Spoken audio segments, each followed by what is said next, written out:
The following program is a Town of Colonie television production of the William K. Sanford Town Library.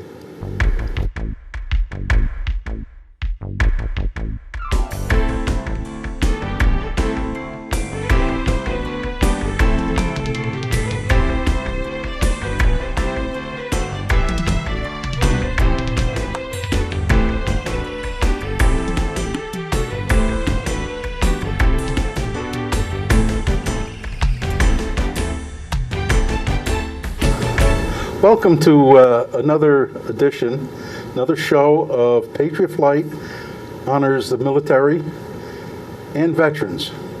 We'll start off by saying, well, what is Patriot Flight? Well, Patriot Flight is an all-volunteer organization that works to bring veterans down to the memorials in Washington, D.C. We cover a five-county area right here around the Capital District. We raise our funds through donations, and we have a flight coming on May 16th, 2015. It starts off with a send-off at CBA. We had two very successful flights last year. We intend to take 50 to 55 veterans this year. Something new would be, if we have the availability, is to take the Vietnam veterans. The Vietnam veterans are part of what I call the senior citizen veterans. Vietnam, Korea, and World War II. Unfortunately, the World War II numbers are slimming down. We're getting a lot of publicity and a lot of enthusiastic Korean War, and hope we have room to bring some Vietnam veterans this year.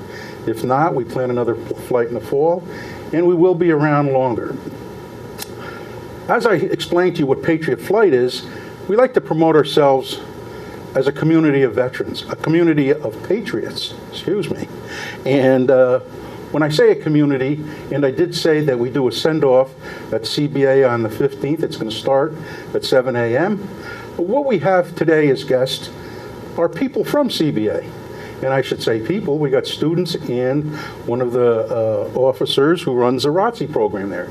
We have Sergeant Lawrence Michaela and Evan Meyers. And I'm going to introduce each one of them individually, and they can tell about themselves. First, we'll start with Sergeant Lawrence Michaelis. Well, thanks, Frank. I retired out of the Army in 2008, and immediately after retiring out of the Army, I started working over at CBA. Big motivation for me was I wanted to work with kids or veterans in some way, shape, or form. And with that, when CBA presented itself, it was a natural fit. And since then, I've been there the whole time. And, Evan, how about yourself? I know you're not an officer, but go ahead. Tell us about yourself. I'm a junior in the ROTC program at CBA. I'm also a staff sergeant, and I've been at CBA since sixth grade, and I've always enjoyed all the work we've done, both inside and outside the school, for volunteering programs, and when I heard about Patriot Flight, I wanted to get involved also. Thank you. One of the things, we're going to have a little roundtable discussion here, and these people have been very instrumental in two occasions, or I should say two organizations that I get involved in. And I would say it started back in 2011, and I guess we go back some 4 years, and I think some of you people, Sergeant here was with me back in 2011. We started D-Day Revisited. We did the first color guard with you over there. And you've done every one since. Every one of them since, yes. So there's been 4 of them, and last year we did the Patriot Flight to send off at CBA, which is really quite an event in and of itself. I recommend people to just come out for that. Support your veterans, support your community. One of the questions I got to ask you, being you're both in the military related, and this is for the military, you said you got out in 2008? Yes, retired. How long did you serve? Spent 24 years in the Army. So you're retired? Active duty. Yes, sir. All active duty? Yep. Oh, where'd they run you around? Well, originally I was stationed at a place called Fort Myer, Virginia, which is just on the other side of the Potomac from Washington, D.C. Spent 6 years there with the old guard. And then after that, then I re-enlisted, became an air traffic controller, went down to Fort Rucker, Alabama for that. From there, I spent a year and a half over in Korea and came back here to the States to Fort Sill, Oklahoma. And then Recruiting Command picked me up from that point, and I spent the remainder of my career in Recruiting Command. You travel around with your family, all those places? Yeah, I've been dragging my wife and my kids all over the place with me, everywhere except Korea. Oh, they didn't go to. They didn't go to Korea. Nope, I was what we call a geographical bachelor then. My wife and my oldest son stayed back. Were you over there in some of the key spots? Originally, I was stationed at a place called Camp Humphreys, Korea, which is south of Seoul, probably about an hour and a half drive. It's down at a place right outside a small city called Pyeongtaek, kind of a little bit east of Osan Air Base and that stuff, right about in the middle of South Korea. And what kind of work were you doing there again? I was an air traffic controller. Oh. I was Camp Humphreys, Korea at the time was the largest South Pacific airfield that the Army had, and I was one of the air traffic controllers there, responsible for all the landings, takeoffs of pretty much everything that flew in and out of South Korea. So you could have had a career in air traffic controlling. Absolutely. But isn't it quite a nerve-wracking? It was, I mean, but it was a lot of fun, really enjoyable and that stuff. Learned a lot, had a great time, met a lot of fantastic people in it. Can't say enough positive things about it. I enjoyed it. It was a lot of fun. Well, we'll cover a few other things. I want to hear from Evan, a young student here, cadet. What do I call you? Cadet? I believe cadet. Cadet, student, and everything else. You said you were at CBA since you were in 6th grade? 6th grade, yes.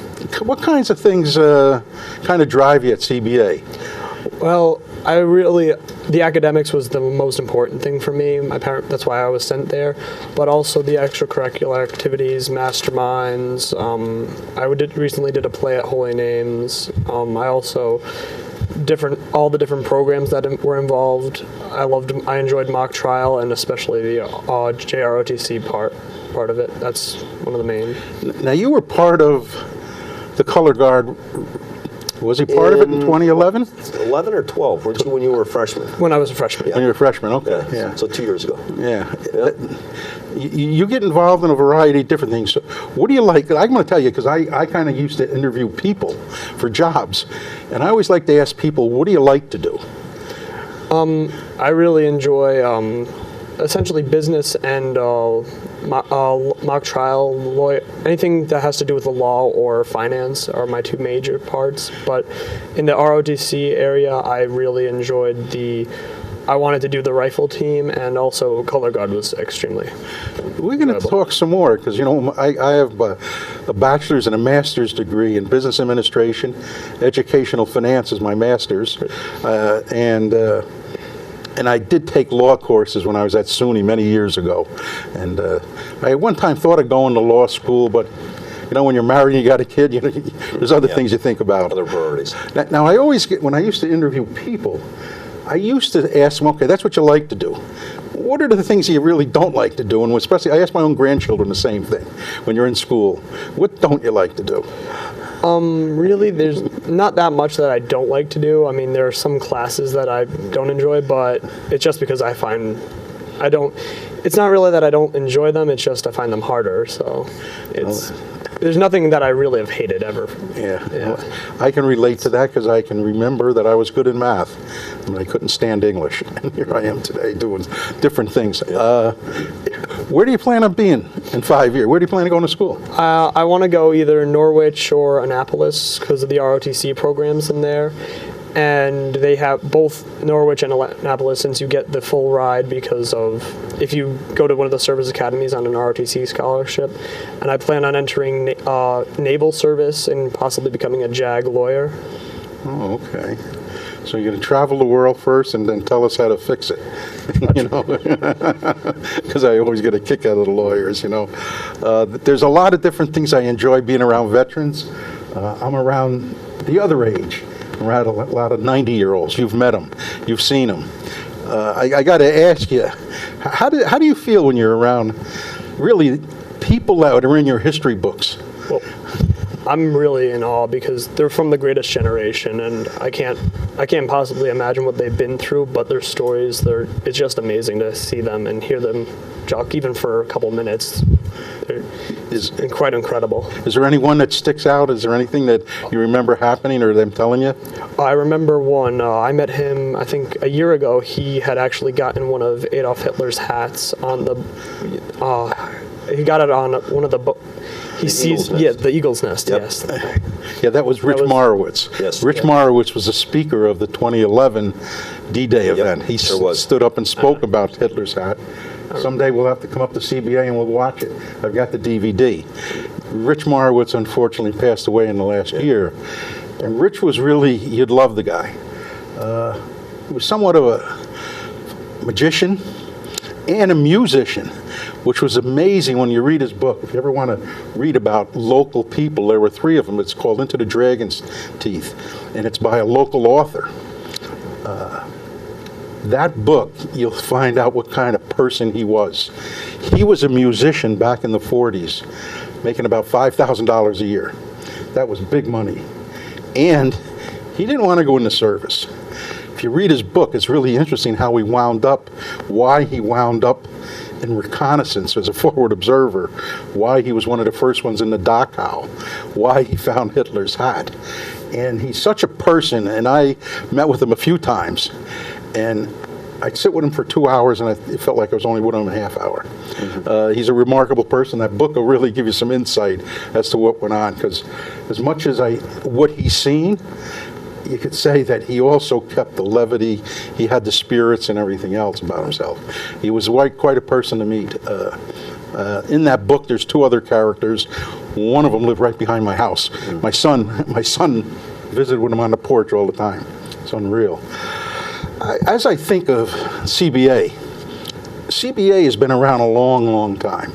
I went to a school in Albany, close to VI, right in Albany. Happens to be, we had boys and girls, but the boys were separate from the girls. The boys were taught by the brothers. I mean, again, time going by. Now you don't, do you have still brothers at CBA, a few? No, we don't have any of that stuff there. We have one that comes over and he helps out quite a bit with the rifle team, Brother John. He helps us out with the rifle team and that stuff, and another one of the junior ROTC activities that we have there. But other than that, that's it for us right now. Oh, okay. You know, I can talk about so many different things with you because right now you're working on organizing our May 16th flight, our send-off ceremony. And I was with you within the last couple of days. I've got to know you and a few of the other cadets. And I was really impressed, and I want to say to you, and I'm going to ask you, that kind of operation that you're going through, the planning and everything else, tell me how you fit in. I'm the officer in charge, which means I'm responsible for overseeing all of the activities. Everything that happens has to be passed through me, but it's really a group effort of what we're doing. It's not like one singular person, it's all around. Everyone has an important position in it. And you're going to be the leader. I'm essentially captaining the ship, essentially. Let me ask you, because I've done things over time, and I've always thought about management. I was in management supervision, leadership, you know. Mm-hmm. And have you done stuff in school where you talk about leadership? Yes. We do a lot. I mean, with the whole junior ROTC program, that's what we. That's the whole theme of it. We're teaching the kids how to lead. We're teaching them how to interact with other people, teaching them problem-solving skills, time management skills, which in today's society is a huge thing. Going by and doing that, and that's part of the planning process when we were going through this here and developing, what we needed to do. Okay, well, there's the administration portion of setting up the program. There's the planning of it, the setup, the tear down, all these different activities that we're going to have. And what we got, Evan's going to be, like you said, overseeing that.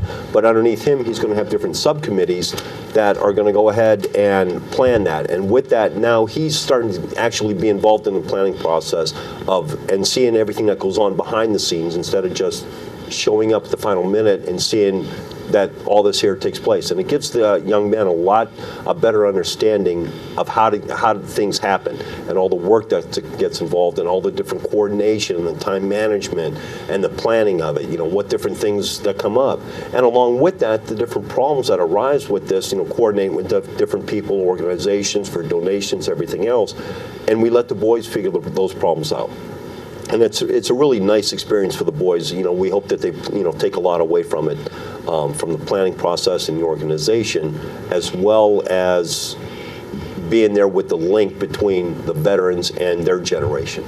That's the whole purpose of it. Now, you're doing that for this May. Did you do that, a similar operation last year? We did the same thing last year. We support Patriot Flight the last 2 years. 2 years, in this yeah, the affair. last 2 And that's one of the years, things that we're trying to get into it. And because last year was our first year, and we had a lot of freshmen and sophomores that were involved in it. Well, now those freshmen and sophomores are now the juniors. So now these guys are going to kind of expand on their leadership role and learn a little bit from some of the mistakes that possibly went on last year, and they can pass that knowledge on to the younger guys, the new freshmen and some of the new sophomores that are getting involved with the program this year. So it's that constant learning process, and at the same time, as they grow and mature in the leadership roles at CBA, they're passing that knowledge on down so that once they leave, the next set of students, they can just pick it up right and have a nice, easy transition all the way through with no lapse of judgment or anything else that goes on in that. So it's the constant flow of things. To show you how it relates to myself and management and supervision, years ago, a person told me a big thing in management is it's called displaced management. In other words, you want to displace yourself with a manager below you so you can move on. And that's basically what you guys are doing all the time. You're a junior, so you got another year at CBA, so you should be near perfection next year, right? Yeah, we always shoot for perfection. Yeah, we shoot for perfection. He'll be there. Yeah. No, you did a nice, I guess I got to say to you, you did such a good job last year for the two flights. You got a tough act to follow because it was really nice. I know with the one in the spring, with the coffee, the early arrival, we have the coffee, donuts, bagels, a little congregation. I think that in of itself is an event. We got a later flight in the spring. In the fall, unfortunately, the flight's a lot earlier and we can't do that. But I think this is basically your third go-round. You do a very nice job. And see, all that set up, the planning, like the little committees, like we have one committee that's strictly looking at it from the donations aspect, okay, and all the coordination that's going in with that, okay, how many people are we expecting to show up? Well, based on that number determines how many different places, the boys have to go to and talk about and ask for donations. There's, all the coffee and the donuts, the bagels, all the stuff's got to be set up ahead of time so that when the people come, it's there and it's available for them. And that's just one, based on the numbers that are coming, we have to set up the gymnasium, we have to set this up, and and each one of the boys takes like a separate part of that, and he's kind of like running that, all reporting back up to Evan, and then in the time being, what Evan does is kind of, we're having our staff meetings, every week, every 2 weeks, and that stuff based on what Evan sees, and we're updating Evan, and then Evan provides, his leadership as far as stepping and saying, okay, well, what can I do to help? And if there's something that Evan can't, really grasp or and get involved with, then it comes to me, hey, Sergeant Michaelis, here's one of the problems that we're having, help us out, and then the boys do it. But the whole focus is getting the boys to do it, and they see everything that's going on, and they get to experience it firsthand, so that once they get into college, they're a little bit more well prepared to take that leadership role in in the college environment and even on after college. I was really impressed yesterday when I was up there with you people, and you had your organizational meeting. I was pretty much observing, and I really was impressed with how the camaraderie amongst yourselves, and that's really important with the veterans a lot of times. Yeah. That's what it's all about. I will say to you, and I have found the veterans over the years, since I've been dealing with it, they really enjoy talking to people like you, the kids of today. I always hear that the kids aren't taught this, they don't care, and I go, that's not true.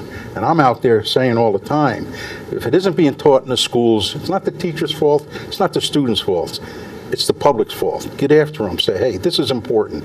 There's so much going on in the world today, and you are our future. You kids are our future. That's what it's all about. And yet I'll tell you, over the years and knowing these veterans, the warriors are the most peaceful. People don't want to believe that, but when I've talked to some people that have seen some of the tragedy that war has brought, they've got a perspective that is designed to be peaceful, especially the ones who fought in World War II. They saved the world.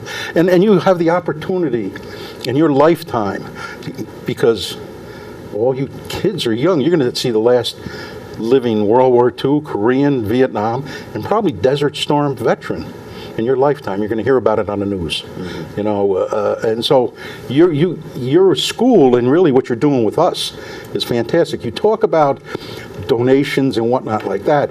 that's one of the things that I strive, is that we're a community. You know, we hope to do other things if we have the funding. Taking a 90-year-old down to 92, 94-year-old, last spring it was 96-year-old. It's a 17-hour day. We're trying to do things that are more closer to home, and we're working on that. And I think with your help and doing different things with you, I got to turn to Evan, because I got to say, you're 16? 16, yes. 16 years old.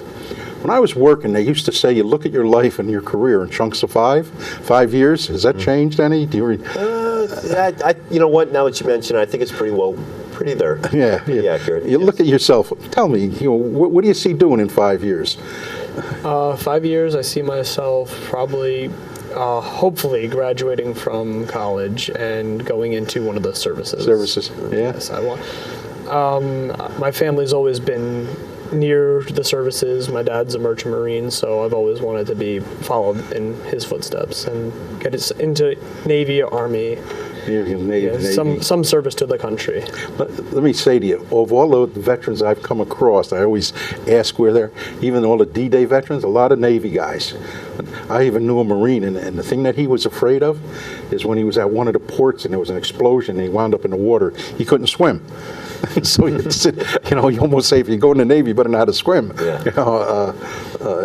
I always think that the Navy, and I myself almost, a World War II veteran kept me out of going in the service. He kept telling me I wanted to go into Seabees, and I wanted to learn something. He says, no, why don't you go to college? Why don't you go to college? Over the course of 4 months, I kept listening to him. I used to kid with him. I was in construction. He was a bricklayer. I said, what you do in the service? And he told me, he says, oh, I was in electronics. I said, what are you doing laying bricks? And he just said, well, back in the 60s, it was big money and it was a lot of work. And so I always look at the Navy to say, yeah, you got a lot of opportunities in a lot of the branches nowadays, especially as long as it's called security. Yeah. And I admire you guys for having that opportunity. Believe it or not, you guys are in a different situation because you're going to a military school. Naturally, we talk about discipline. I remember they still use the word demerits. Yes, they do. Do they? Yeah. Yeah, and they still use I always was in the after-school thing. What do you call that? Where you got to stay after school because you didn't do something right. Demerit line? No, Demerit line. Is that what it is? Yeah, to work off the demerits. Yes. Work off you get to work. I got to ask you a question, which I asked my grandson this year, and he happens to be in 7th grade, and I said to him, we're golfing, I says, when you go back to school, talk to your teacher about character. And I'm going to ask the two of you, and let me start with you, Evan. All right. What does character mean to you? Character to me means having a good a strong moral compass, knowing when to do the right thing, when to speak up, when not to speak up, and when to always be respectful, and essentially be courteous to other people. That's what I think you said the magic word in there, but I'll wait until I hear from Sergeant Michaelis. Well, I think the character is kind of like, like you said, the moral compass, but it's who you are, what you stand for, how you conduct yourself in your day-to-day activities, when somebody's looking as well as when somebody's not looking. It's all based up on, the ethics that you believe in, the values that you believe in, your morals. Right. And he has both used the word, and I heard it great from a person when he says, character is doing the right thing when no one's looking. Everybody does the right thing when the pressure's on or somebody's around. It's almost like when nobody's around, you do the right thing. But you do the right thing, and as you put it together, and I asked my grandson, he started thinking about it, and he says, it's doing the right thing and making it so that people see that you're that kind of person. Right. And I find that to be a lot of military people that I've met. A lot of the veterans, and I'm talking about the ones that are 80 plus years old, they all have that kind of character about themselves, and they display it in so many different ways. I talked to which was he was a SEAL in Korea, a Navy SEAL. I ran into him, and he did what I thought the SEAL should do. It was a long time ago. He said, I got a nice life. I like to fish, golf, and everything else, and I don't think too much about it. And I always think that's the code of the SEALs, you know, that you don't talk about it. And I knew somebody, when I go on vacation, his son is signed up for another 5 years as a SEAL, doing very well.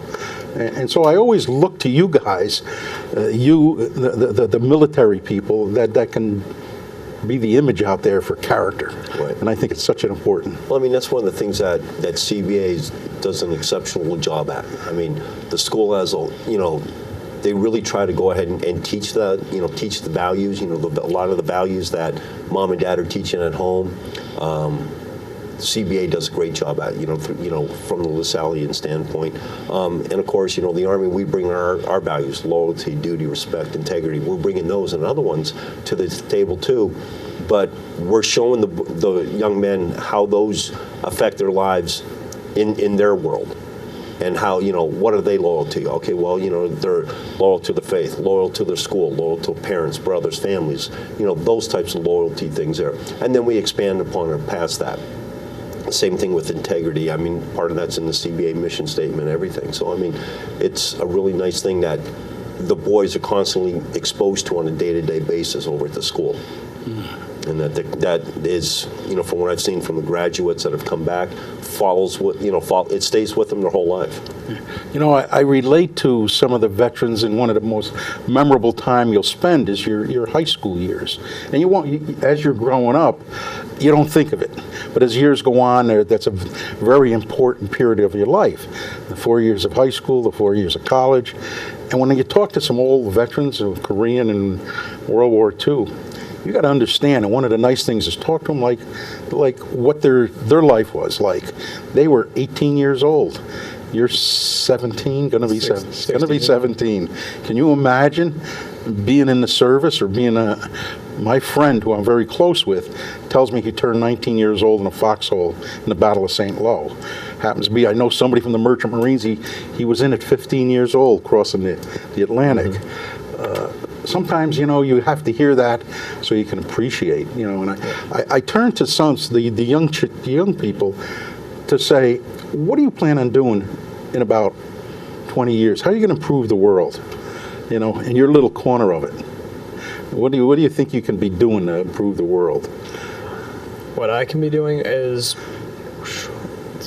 Put you on the spot. Yeah. Think about it sometime. It's really difficult because... I mean, there's the basic things, but... Think in terms of your corner of the world. When I say improve the world, sometimes it's a big world out there. Think in terms of what you're going to do maybe where you live. One of the things that I've got to say, sometimes we were talking about it yesterday in the office, had to do with taxing and stuff. Some of your best neighbors are veterans. The unfortunate part about it is you may not ever know about it, until they put the hats on or you get a conversation with them. And I'm finding out that's so true. Some of your best neighbors are veterans. So when I say how you're going to improve the world, it's going to be your world. It may be a 60-mile radius, it may be a 2-block radius. And I always look to say, as you're developing yourselves, what are you going to do? I look back and I'd say I never would have thought I'd be doing this program, let alone Patriot Flight. Even when I started D-Day, I was at one point saying, well, we'll take 8 or 10 out to dinner and have a good time. I never knew that it would get to that. And I always look to you people that say, when I say you people, I mean the kids, and the future is yours, it's yours. Right. And I think CBA stands out as an institution, and I'm really so happy that you participate with us. In closing. That was one of the things that first got us involved with the D-Day Revisited, as well as the Patriot Flight. With the Service Learning Project we're doing, when I was talking with some of the freshmen and the underclassmen years ago and this up there, we wanted something that could help the guys understand the historical side of the house. Because for the boys, like you said, a lot of the World War II vets, there's not that many of them, and so they're reading about it in the history books. Well, here's an opportunity for the guys to go ahead and put what they're reading about in the history, in their history classes and world history and everything. Now they're getting ready to meet some of the guys. They're watching all movies, Saving Private Ryan, and so on. Now they get to talk to some of these vets that were over there, and they can say, wow, yeah, I remember that, or I was there, or I did this, or I did that. So I mean, it's nice link. Right. Go ahead, Evan. In closing, we only got about a minute. It's all yours now. All Go right. ahead. I remember, well, as Sergeant Michaelis said, all the real life aspect really helped with it. I remember from the first time I was at the D-Day Revisited and just meeting with all the veterans, some of their stories were just amazing, and I really appreciate the chance to help return what they did to us, even if it's just a little bit. Thank you so much, Evan Meyers and Sergeant Lawrence Michaela. Patriot Flight. Go on patriotflight.org. We're changing our web to patriotflight.org. You still can get on patriotflight.com. Look us up, find out what we're about. We've been around since '08, and we're getting older, I guess, every year goes by. And I think we're doing a darn good job in the community, especially working with CBA. We look forward to maybe coming back here with CBA and a few other students. It would be a nice interaction.